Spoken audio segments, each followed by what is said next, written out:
ஒரு 3 மாசத்துக்கு முன்னாடி எங்க அம்மா எழுதின ஒரு லெட்டர்ல இருந்து நான் ஒரு பெரிய லெசனை கத்துக்கிட்டேன். அதை உங்க கூட ஷேர் பண்றேன். And this is episode 14 of interesting lesson from my own story.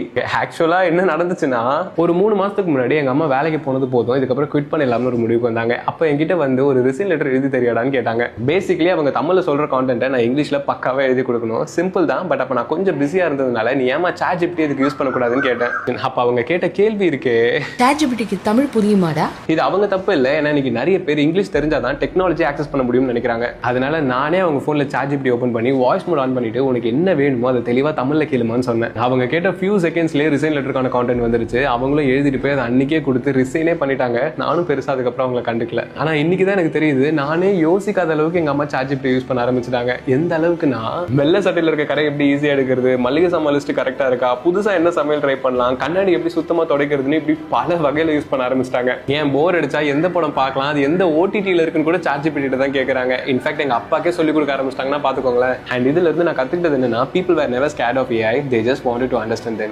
ஆரம்பத்திலேயே எங்க அம்மாக்கு இந்த AI பத்தி எல்லாம் தெரியும், பட் அதெல்லாம் ரொம்ப காம்ப்ளிகேட்டட்னு நினைச்சாங்க. பட் ஒன்ஸ் அதை நான் சொல்லி கொடுத்ததும் அவங்களே அதை புரிஞ்சுக்கிட்டு இன்னைக்கு பயங்கரமா இவால்வ் ஆயிட்டாங்க. உங்களுக்கும் டைம் கிடைச்சா உங்க பேரண்ட்ஸ்க்கு இந்த டூல்ஸ் பத்தி எல்லாம் சொல்லி கொடுங்க. பிகாஸ் சம்டைம்ஸ் ஒரு சின்ன டெக்னாலஜி அவங்க தினசரினால கொஞ்சம் ஈஸியா மாத்தலாம், கொஞ்சம் ஸ்மார்ட்டா மாத்தலாம், ஏன் கொஞ்சம் கான்ஃபிடென்ட்டாவும் மாத்தலாம். கரெக்ட் தானே? உங்களோட தாட்சை மறக்காம கமெண்ட் பண்ணிட்டு உங்க ஃப்ரெண்ட்ஸ்க்கு இந்த வீடியோ ஷேர் பண்ணுங்க, அவங்களும் தெரிஞ்சுப்பாங்க.